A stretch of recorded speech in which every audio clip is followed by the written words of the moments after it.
licence en psychologie et je me choisir pour faire une dissertation l'eau sagossienne.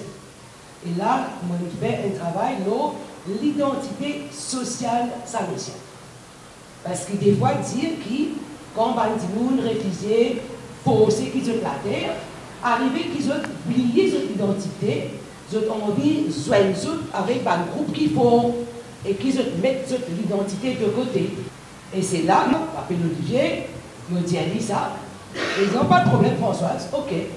Et moi, pour faire où, vous joignez, dis-nous ça, vous avez envie de joindre plusieurs générations pour connaître si ça peut transmettre de génération en génération.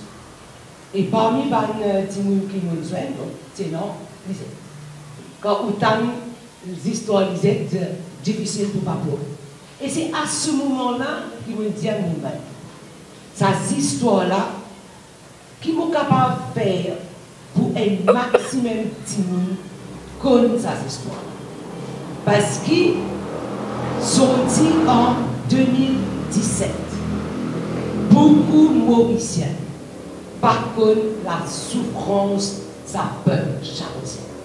Et c'est là que je peux dire un grand merci à nos camarades Jean-Clément, parce que ça m'a inscrit là, et c'est dans mon tiroir, depuis 2009, une lettre qui dit c'est en 2009. Mais qui sont là qui paye un prix cher pour l'indépendance, c'est ban chagossien. C'est à la conférence de Lancaster, c'est là qu'il y a une négociation pour exciser l'archipel des Chagos.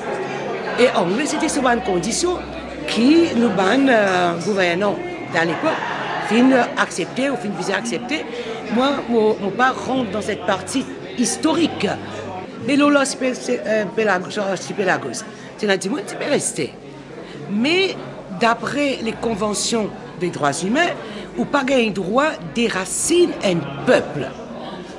Pour se contourner ça, se dire non, pas des gens qui sont nés dans Diego, et non juste des gens qui viennent travailler. Et c'est ça la grande injustice, le grand mensonge des bandes bien pensants, bandes. Et c'est là que les gens disent, oh, mais mon génération en génération, finit dans Diego.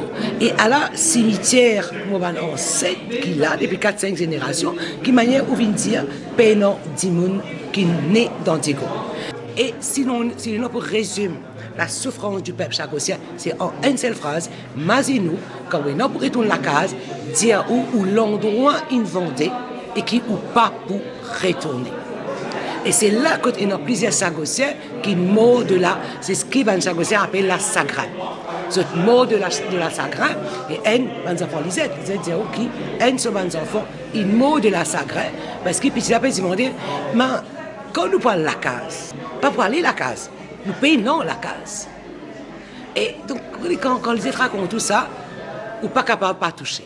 Et c'est ça, là qui sacrifie pour l'indépendance. Et depuis que j'ai quitté la presse il y a maintenant quelques années, je me suis mis à écrire quelques livres. Lorsque Françoise m'a contacté pour me parler de ce qu'il avait dans son tiroir, elle me dit que c'était une grande chance parce qu'il s'est capable d'ajouter au long combat des belles chagossiens. Parce que Lisette Talat, c'est vraiment une figure incontournable de la lutte chagossienne et qu'il a bien avant Olivier Bancoult et qui visait d'une façon ou d'une autre rendre hommage à cette grande dame de la cause chagossienne qui était Lisette Talat.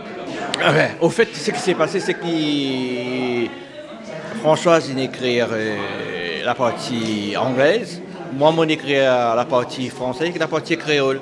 Et c'est comme ça que nous agence nous travaillons. Mais c'est un projet de livre qui date de plusieurs mois déjà. Et aujourd'hui, je trouve certaines dimoun avec Benard y a pensé, à cause de l'élection qui mettait à livre. Mais pas à cause de l'élection, c'est à cause de cette talate qui met à livre. Et ça, depuis bien longtemps, plusieurs mois, nous pouvons travailler dans cette affaire-là.